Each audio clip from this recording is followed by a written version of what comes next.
The rain in Seattle didn't just fall, it judged.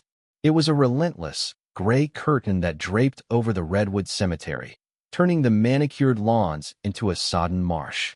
Standing at the edge of the grave, Andrew looked down at the mahogany casket being slowly lowered into the earth.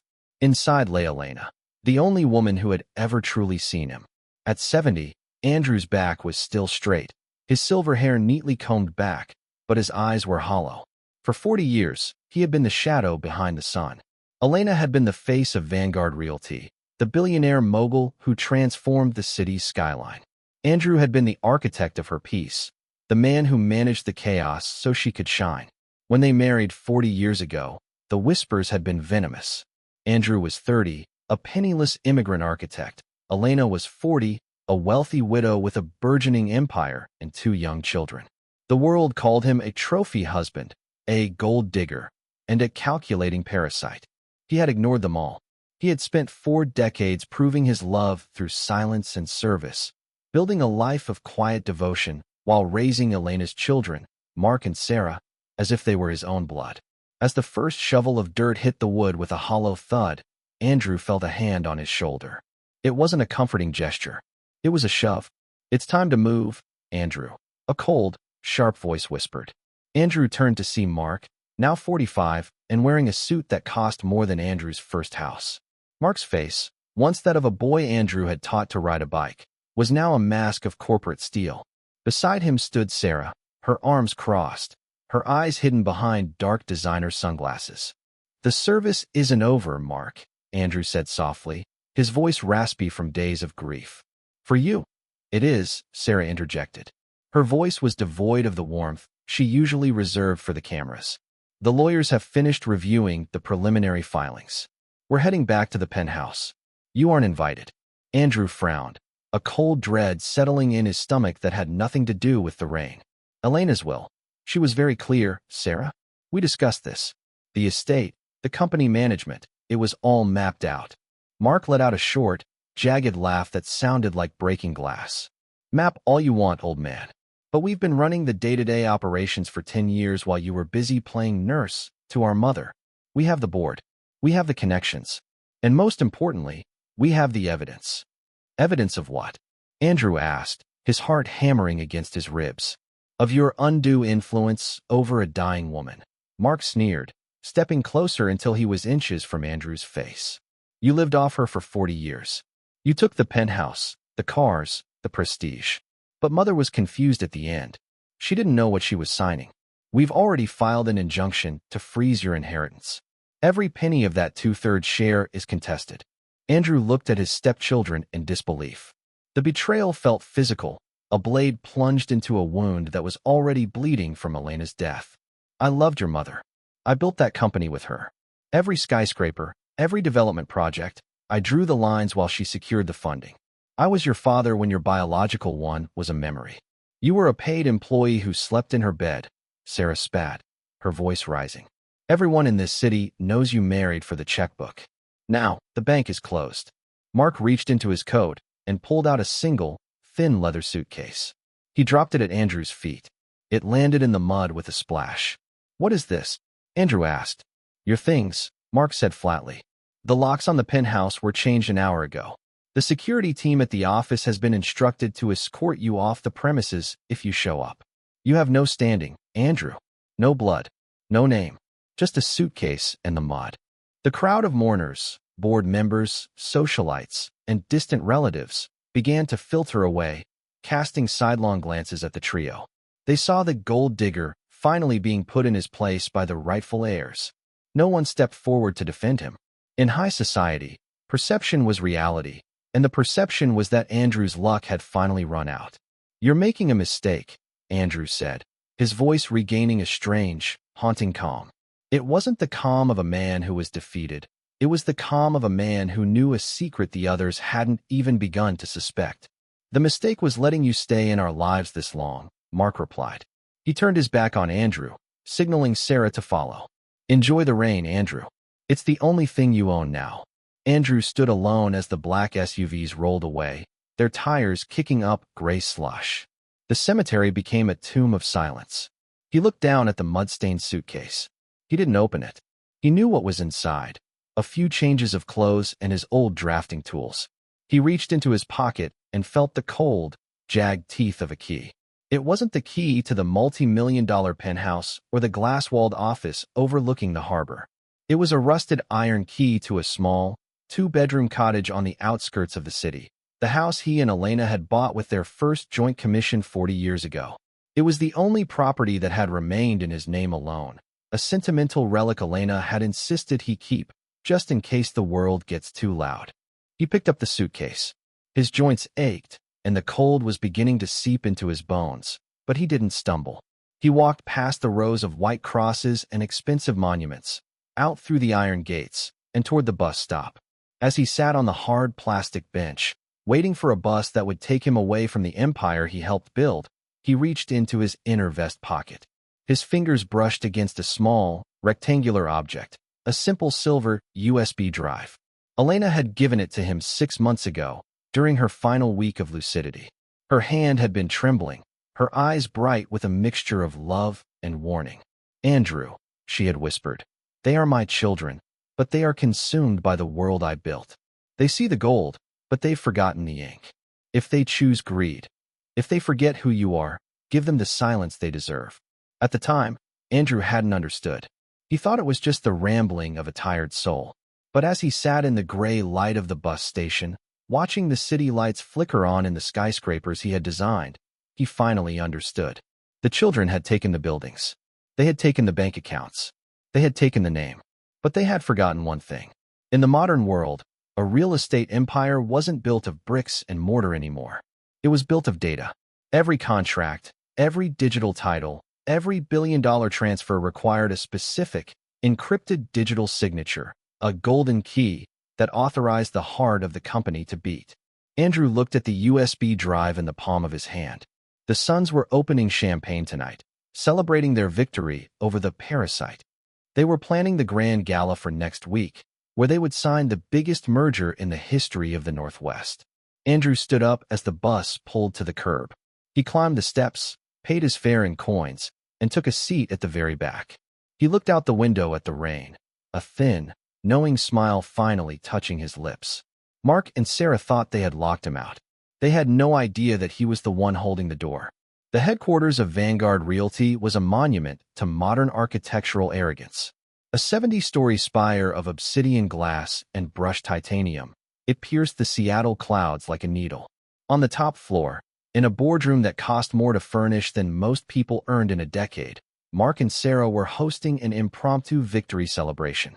The air was thick with the scent of expensive cologne and the crisp, ozone-tinged chill of high-end air conditioning. "To a new era," Mark toasted, raising a glass of vintage Cristal. "To Vanguard, finally free of the dead weight."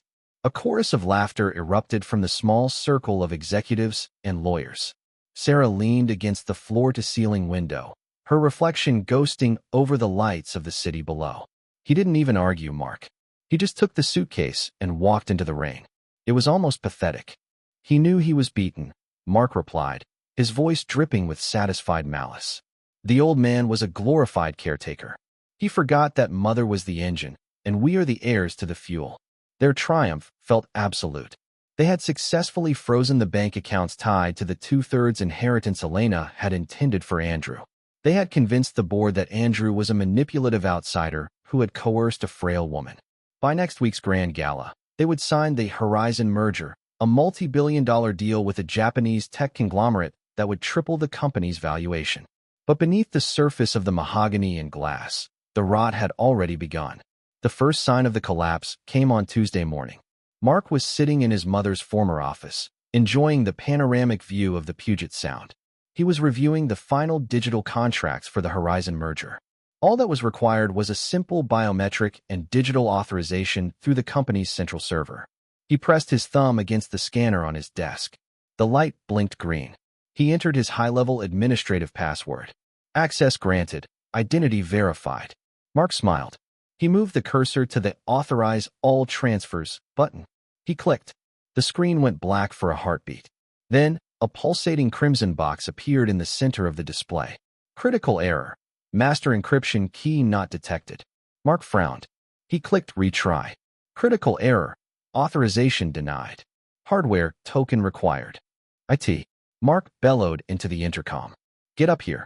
Now. 10 minutes later, the head of information security, a man named Harris who had served the company for 20 years, was sweating despite the cool office air. His fingers flew across a secondary terminal he had brought into the room. What's the problem, Harris? Mark demanded, pacing behind him. It's a simple server glitch, right? Harris didn't look up. His face was pale in the glow of the monitor. Sir, it's not a glitch. The system is asking for the golden key. It's a physical 256-bit hardware-locked signature. It's the highest level of security your mother implemented after the 2022 cyber attack. So bypass it, Mark snapped. I can't, Harris whispered, his voice trembling. It's hard-coded into the company's digital foundation. Every property deed, every offshore account transfer, and every major contract is encrypted with this specific key. Without the physical drive to authorize the decrypted handshake, the company's assets are functionally frozen. Mark felt a cold chill. Frozen? What do you mean frozen? I mean, Harris said, finally looking up. We can see the money in the accounts, but we can't move it. We can see the land titles, but we can't legally transfer them. Even the automatic payroll for the 7,000 employees is tied to this signature. If we don't plug in that key by Friday, the system will lock down entirely to prevent unauthorized hostile takeover. Mark grabbed the edge of the desk. Where is the key? Harris swallowed hard. Your mother kept it. She told me it was her ultimate insurance. She said only the person she trusted most would have it. By Wednesday, the rot had spread to the public eye. The Japanese conglomerate, Sato Mitsubishi, had sent a formal inquiry. Their lawyers were noticing that the preliminary proof of funds documents were failing digital verification. Rumors began to swirl on Wall Street. Vanguard Realty's stock, usually as steady as a mountain, dipped 4% in 3 hours. Sarah burst into Mark's office, her poise finally shattered. The bank just called, Mark. The construction crews at the waterfront project have walked off the site. The digital payment for their weekly materials was rejected by the clearinghouse. They think we're insolvent. We aren't insolvent, Mark screamed, throwing a crystal paperweight against the wall. We have billions. We just can't. We can't touch it. Then find the key. Sarah yelled back.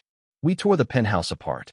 We searched Mother's safe, her jewelry boxes, even her safety deposit boxes. It's not there. Mark stopped pacing. His eyes grew narrow and dark. He remembered the funeral. He remembered the thin, knowing smile Andrew had worn as he sat on the bus station bench. Andrew, Mark whispered. What? Sarah asked. The parasite, Mark said, his voice a low growl. Mother gave it to him. She knew we would kick him out. She gave him the heart of the company as a parting gift. He wouldn't know how to use it, Sarah argued. He's an old man who draws with pencils. He probably thinks it's a keychain. It doesn't matter if he knows how to use it, Mark said, grabbing his coat. It only matters that he has it. If we don't get that drive, the Sato Mitsubishi deal collapses on Monday. If that happens, the bank triggers the margin calls. We lose the spire. We lose the penthouse. We lose everything. While the empire crumbled in a whirlwind of frantic phone calls and falling stock prices, life on the edge of the city was silent. Andrew sat on the small wooden porch of the cottage. The rain had stopped, replaced by a soft, misty fog that rolled off the nearby hills. He was wearing an old, wool cardigan that Elena had knitted for him decades ago. He wasn't looking at a stock ticker. He was looking at a hummingbird hovering over a patch of lavender. The cottage was small, but it was warm. He had spent the morning cleaning the dust from the windows and oiling the hinges of the doors. Inside, his old drafting table was set up in the corner. He had spent an hour drawing a sketch of a bridge, not a bridge of steel, but one of light and shadow. He felt more at peace than he had in years. For 40 years, he had carried the weight of Elena's world. He had fought her battles, silenced her critics, and managed the massive ego of her children. He had done it for her. Now he was doing nothing. And it was beautiful. He reached into his pocket and pulled out the silver USB drive. He held it up to the light. It looked like a simple piece of jewelry, something a husband might give a wife. To the world, it was the key to a billion-dollar kingdom. To Andrew, it was simply a promise. He knew they would come. He knew the exact moment the company's digital heartbeat would skip. He had designed the architectural workflow himself. He knew the foundations better than anyone. He heard the sound of tires on gravel. Not one car, but three. The heavy, aggressive thrum of black SUVs. Andrew didn't get up. He didn't even stop sipping his tea. He simply watched as the vehicles screeched to a halt in front of his gate, blocking the view of the lavender. Mark and Sarah stepped out, looking like ghosts of the people they had been at the cemetery. Their suits were wrinkled, their eyes bloodshot, their arrogance replaced by a frantic, clawing desperation. Mark didn't walk. He ran to the porch. He didn't offer a greeting. "Give it to me, Andrew," Mark demanded, his voice cracking. "Give it to me right now, and I might let you keep this shack." Andrew looked at him over the rim of his cup. His eyes were as calm as a deep lake. "Give you what, Mark?" Andrew asked softly. "The drive? The signature key. We know you have it. You stole it from Mother's bedside." Andrew set his tea down slowly. "I didn't steal anything, Mark. Your mother gave me her trust. It seems that's the one thing you and Sarah couldn't inherit."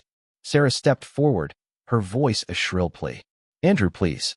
The company is dying. We're losing millions every hour. Just give us the key, and we'll settle the inheritance. We'll give you whatever you want." Andrew stood up.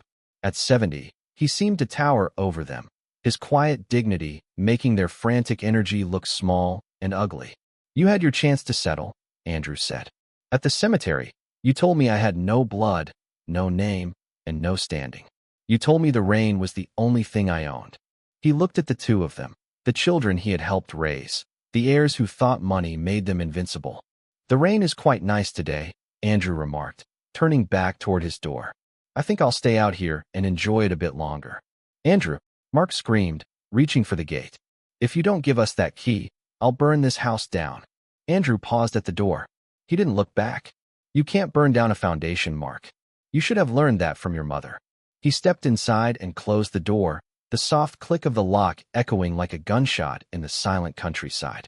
Outside, the billionaire heirs were left standing in the dirt, realizing for the first time that while they owned the sky, the old man owned the earth they were standing on. The silence inside the cottage was a stark contrast to the storm brewing outside Andrew's garden gate. As he sat by the fireplace, the crackle of burning cedar was the only sound in the room. He didn't need to look through the window to know that Mark and Sarah hadn't left. He could hear their voices, muffled, frantic, and increasingly sharp, echoing off the damp earth. For Andrew, this cottage was more than a retreat. It was a sanctuary of memory. Every creak in the floorboards reminded him of Elena's laughter when they first painted these walls 40 years ago. Every scent of old paper and dried lavender was a testament to the life they had built when they had nothing but a drafting table and a shared dream. He picked up a worn sketchbook and began to draw. His hand was steady, a sharp contrast to the shaking rage he knew was consuming Mark just 20 yards away. Outside, the obsidian SUVs remained parked like predatory beasts. Mark paced the gravel driveway, his phone pressed so hard against his ear that his knuckles were white. "I don't care what the legal precedent is." Mark screamed into the receiver. "He has stolen company property. It's a hardware-locked encryption key. That's corporate espionage. That's theft." On the other end, the company's lead counsel, a man who had seen 3 decades of Vanguard's history, sighed audibly. "Mark, listen to me. The cottage is Andrew's private property. The USB drive was a personal gift from your mother. Biometrically, it is keyed to him. If we try to take it by force, or even by a court order, he could simply claim he lost it. Or worse, he could destroy it. If that drive is damaged, the golden key is gone forever. Vanguard Realty will become a hollow shell of frozen assets for years of litigation. You can't sue a man for holding the only key to a door you locked yourself." Mark slammed his phone onto the hood of the SUV. "We're being held hostage by a man who doesn't even own a computer." Sarah sat in the back seat of the lead vehicle, her face a mask of calculated terror. She watched the stock ticker on her tablet. The numbers were red, blood red. Vanguard's valuation had dropped another 8% since the morning. The board members were blowing up her private line. The rightful heirs were now being viewed as the incompetent children who had lost the keys to the castle. "Mark," Sarah said, stepping out of the car. Her voice was cold, devoid of the hysteria her brother was displaying.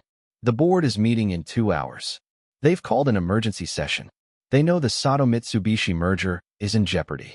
If we don't have that key by sunset, they're going to move for a vote of no confidence." Mark turned, his eyes wild. Then we break the door down. And then what? Sarah challenged. He's a 70-year-old man with the city's best reputation for integrity. If the police show up and see us harassing him in his own home, the PR nightmare will kill the stock faster than the frozen accounts. We need to negotiate. I don't negotiate with parasites, Mark spat. Then you'll be a very proud, very bankrupt man by Monday, Sarah replied. Inside, Andrew had moved from his drafting table to the kitchen. He was preparing a simple meal, soup and crusty bread. He had lived like this once before, and he found he quite preferred it to the sterile luxury of the penthouse. His phone, an old model that only made calls, buzzed on the counter. It was Harris, the IT head. Andrew answered. Hello, Harris. Andrew. Harris's voice was filled with a strange mixture of guilt and relief. I'm sorry for how they treated you at the funeral. I wanted to say something, but the board. I know how the world works, Harris, Andrew said gently. You have a family to feed. I don't hold it against you. They're losing it, Andrew, Harris whispered. The system is beginning the 72-hour lockdown sequence. If the key isn't rotated and verified by tomorrow evening, the encryption will roll over into a permanent vault state. It will take a federal court and 5 years of forensic data recovery to get the titles back. The company will be dead long before then. Elena designed it that way for a reason, Andrew said, looking at the silver USB sitting on the table. She knew that if the wrong hands ever touched the wheel, the ship should sink rather than be used for piracy. She was talking about them, wasn't she? Harris asked. She loved them, Harris. But she knew them. She knew that without her, they wouldn't see people, they would only see numbers. And you can't build a city on numbers alone. Andrew hung up. He knew the clock was ticking, but he felt no rush. He wasn't doing this for revenge. He was doing it for Elena's legacy. He was the guardian of her true vision, and he would not let her life's work be traded away for a quick merger that would strip the company of its soul. A heavy knock sounded at the door. Not the aggressive pounding from before, but a slow, rhythmic thud. Andrew opened the door. Sarah stood there alone. Mark was visible in the background, leaning against a tree, looking defeated. Can I come in? She asked. Andrew stepped aside. Sarah entered the small living room, her eyes darting to the drafting table, the old photos, the humble furniture. She looked out of place, like a diamond dropped in a bowl of oatmeal. We'll give you the 2/3, Sarah said, skipping the pleasantries. We'll drop the injunction. We'll give you the penthouse back. Just give us the drive. Andrew sat in his armchair. It was never about the money, Sarah. I lived in this cottage for 10 years before I met your mother. I can live here for another 20. Then what do you want? She asked, her voice cracking. Do you want to run the company? You're an architect, Andrew, not a CEO. You don't have the stomach for the board meetings and the hostile takeovers. You're right, Andrew agreed. I don't want to run Vanguard, but I won't let you destroy it either. He leaned forward, his gaze piercing. The Horizon merger with Sato Mitsubishi. I read the proposal months ago. It includes a clause to sell off the low-income housing division. It plans to demolish the Bluebell apartments to build luxury condos.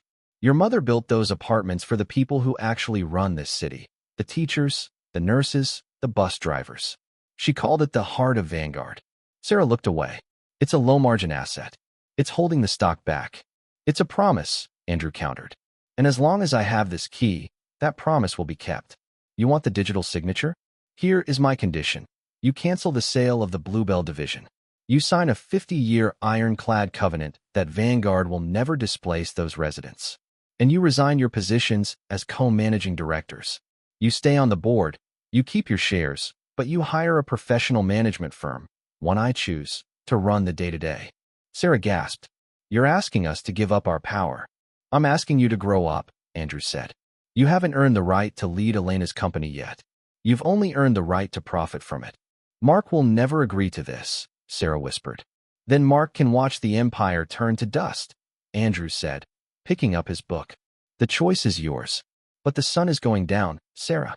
And in this part of the country, the nights get very cold. Sarah stood in the center of the room, looking at the man she had called a parasite just days ago. She realized that while they had been playing a game of checkers, Andrew had been playing the long game of architecture. He wasn't just defending himself. He was reinforcing the foundation. She turned and walked out into the twilight to face her brother. Andrew watched her go, then looked at the photo of Elena on the mantel. "The first pillar is standing, my love," he whispered. "Now we see if the rest can hold the weight." The morning air was thick with the scent of damp pine and wood smoke, but for Mark and Sarah, it smelled of impending ruin. They had spent the night in the back of the SUV, parked like common vagrants on the gravel shoulder outside Andrew's cottage. Their phones had been a constant barrage of vibrating terror. The Tokyo Stock Exchange had opened hours ago, and news of the technical difficulties at Vanguard Realty had crossed the Pacific. Sato Mitsubishi hadn't just paused the merger. They had released a public statement expressing grave concerns regarding the governance and operational stability of Vanguard. The stock was in freefall, losing 20% of its value in a single trading session. "He won't budge," Sarah whispered, staring at the small, peeling white door of the cottage. Her designer makeup was smudged, her eyes bloodshot from a night of staring at red candles on a stock chart. "He wants the housing division. He wants our resignations. He wants to gut us, Mark." Mark, his tie undone and his expensive shirt stained with coffee, let out a hollow laugh. "Gut us? He's burying us alive. If we sign those papers, we're just spectators. We'll be the billionaires who were fired by their own stepfather." "If we don't sign," Sarah snapped, turning to him with a feral intensity, "we won't be billionaires. The banks will trigger the cross-default clauses by noon. The creditors will seize the spire. They'll seize our houses, our cars, everything Mother left us. We'll be the spectacular failures of Seattle. Is that what you want?" Mark slammed his fist against the dashboard. "It's a bluff. He's an old man. He loved her. He won't let her company die." "He's not letting it die," Sarah said, her voice trembling. "He's letting us die so the company can live. Can't you see the difference?" Inside the cottage, the atmosphere was a sanctuary of deliberate slowness. Andrew had finished his morning meditation. He had ground his own coffee beans by hand. The mechanical were a rhythmic comfort. He sat at his drafting table, adding the final touches to the sketch of the bridge. He knew the beggars were still at his gate. He could see the silhouettes of the SUVs through the mist. For 40 years, he had been the one to fix their mistakes, the one to bail Mark out of his gambling debts in his 20s, the one to quiet the scandals Sarah's ambition had created. He had done it because he loved Elena, and he had hoped that by protecting them, he was teaching them. He realized now that he had only been shielding them from the consequences required for growth. A soft tap came at the door. Not Sarah this time. It was Mark. Andrew opened the door. The younger man looked broken. The arrogance that had defined him at the Redwood Cemetery, the man who had thrown a suitcase into the mud, was gone. In its place was a desperate boy masquerading as a titan. "Andrew," Mark said, his voice cracking. "The board, they've scheduled an emergency vote for 1 p.m. They're moving to strip our voting rights and appoint a receiver. The Sato deal is dead unless we can show them the encrypted titles by noon." Andrew leaned against the doorframe, his silver hair catching the morning light. "Then you have 3 hours to decide what kind of people you want to be, Mark. We'll give you the 2/3. Mark shouted, his hands shaking. "The accounts are yours. We'll sign the release right now. Just give us the drive. Please." "I told Sarah yesterday," Andrew said calmly. "The money was never the price. The price is the heart of Vanguard. The price is the Bluebell Apartments.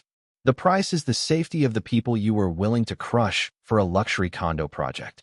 Mark fell to his knees on the wooden porch, the gravel biting into his expensive slacks. "You're destroying our lives for a bunch of bus drivers and nurses?"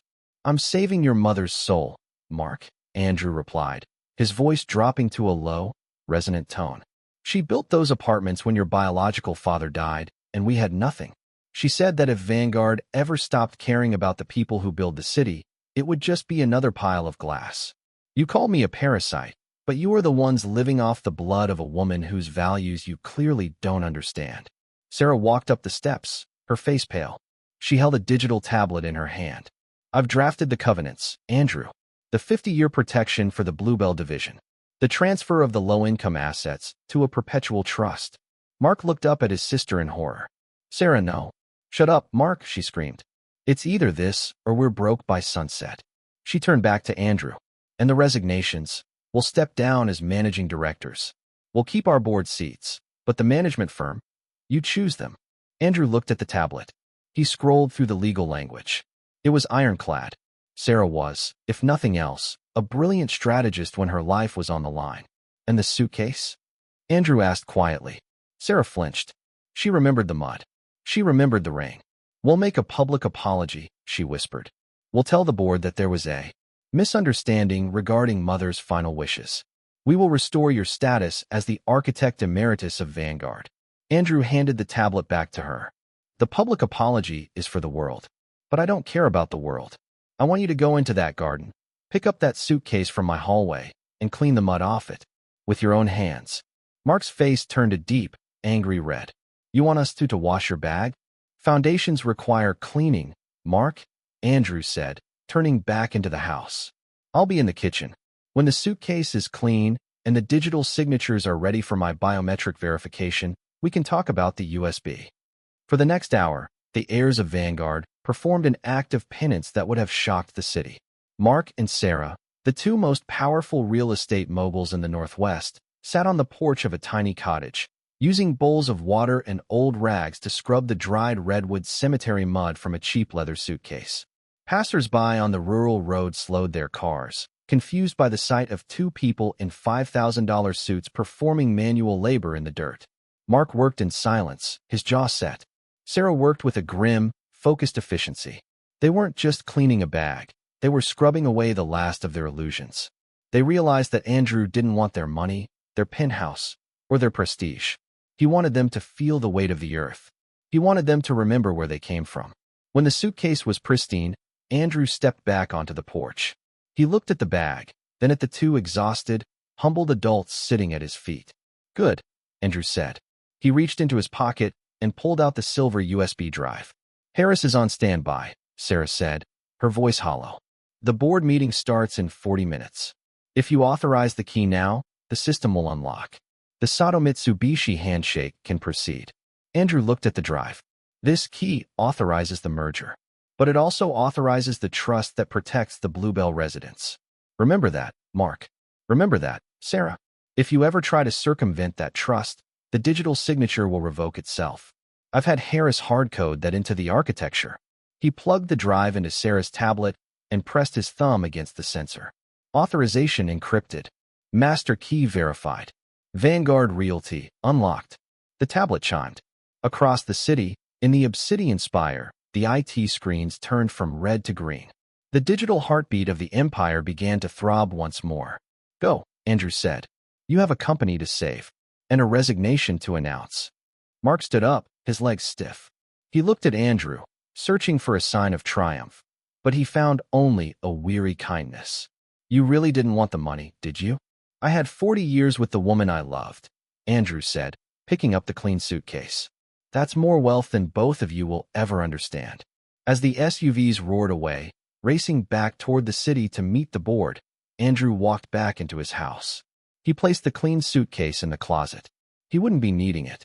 He sat back down at his drafting table and looked at the photo of Elena. The walls are back up, Elena, he whispered. The children are safe. But they finally know who owns the land. The grand ballroom of the Vanguard Spire was a cathedral of light. Thousands of crystal shards hung from the ceiling, catching the city's nocturnal glow and scattering it across the velvet gowns and tailored tuxedos of Seattle's elite.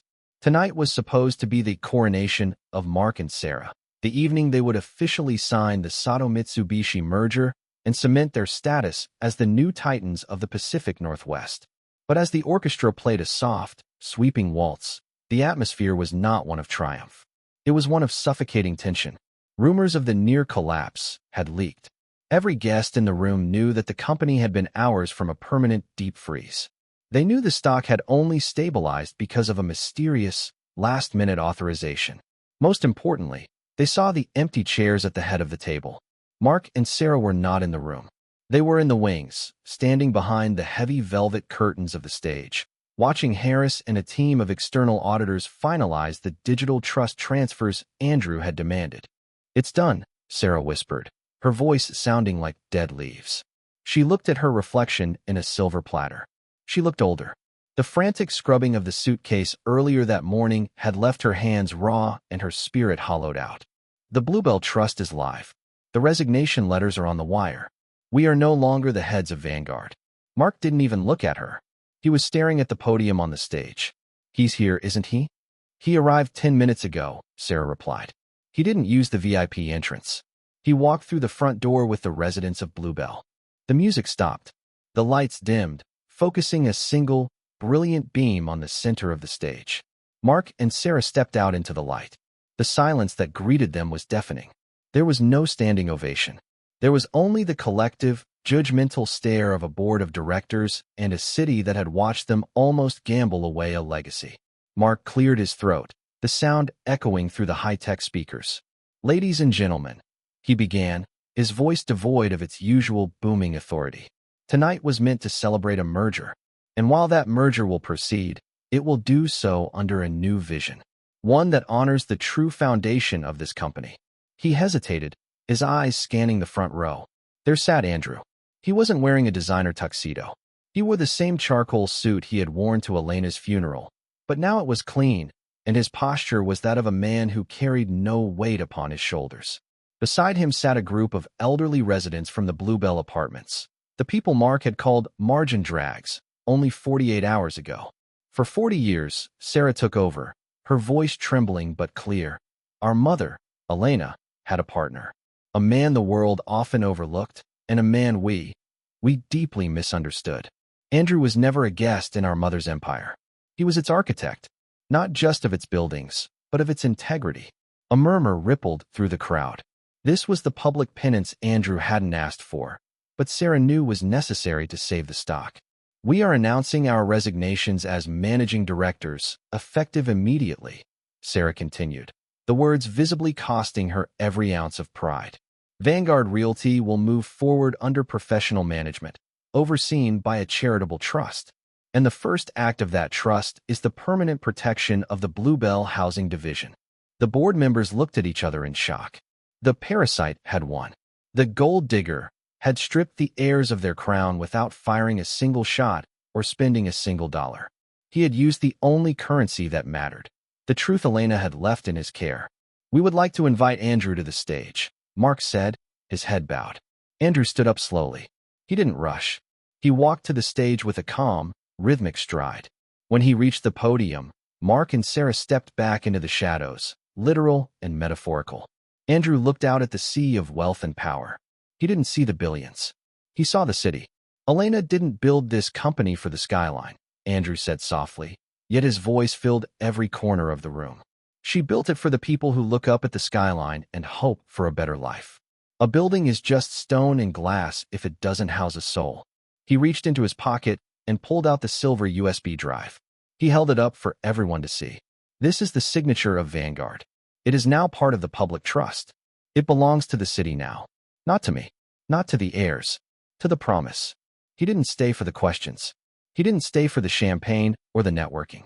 He handed the drive to Harris, patted the IT head on the shoulder, and walked off the stage. 1 week later, the city was a distant hum on the horizon. Andrew sat on the porch of his cottage, the same porch where the beggars had knelt in the dirt. The garden was in full bloom now, the scent of damp earth and blooming roses creating a symphony of peace. The Sato Mitsubishi merger had been signed. The stock had soared to record highs, driven by the public's newfound confidence in Vanguard's ethical evolution. Mark and Sarah had moved to a smaller estate in Europe, board members with healthy bank accounts, but no power to hurt anyone ever again. Andrew was looking at his drafting table. He wasn't drawing skyscrapers anymore. He was sketching a playground for the Bluebell courtyard. He heard a car pull up. A single, modest sedan. A young woman stepped out. It was Emily, a junior architect from the firm.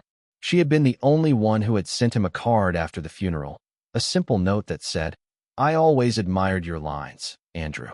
They felt honest. "Andrew," she said, walking up the path. "The board sent me. They wanted to know if you'd consult on the new harbor project. They said they won't break ground without your approval." Andrew smiled, a real, warm smile that reached his eyes. He looked at the empty chair beside him, the chair where Elena used to sit and watch the fog roll in. "Tell them I'm retired, Emily," Andrew said gently. "But if they want to bring the blueprints here, and if they're willing to sit in the grass and talk about more than just square footage, I might have a few thoughts." Emily nodded, looking around the humble cottage. "You have everything you need here, don't you?" Andrew looked at the clean leather suitcase sitting by the door, the photos of 40 years of love on the mantel, and the quiet garden that Elena had loved so much. He realized that for 40 years, the world had thought he was waiting for her money. They never realized he was actually the one who had been giving her his life. "I've been a billionaire for 40 years, Emily," Andrew said, picking up his tea. "The world is only just now finding out." As the sun began to set over the hills, painting the sky in ambers and purples, the architect of Vanguard sat in his old house, finally at peace. He had proven his love. He had saved the legacy. And he had shown the world that while empires are built on gold, they only stand if they are anchored in the heart.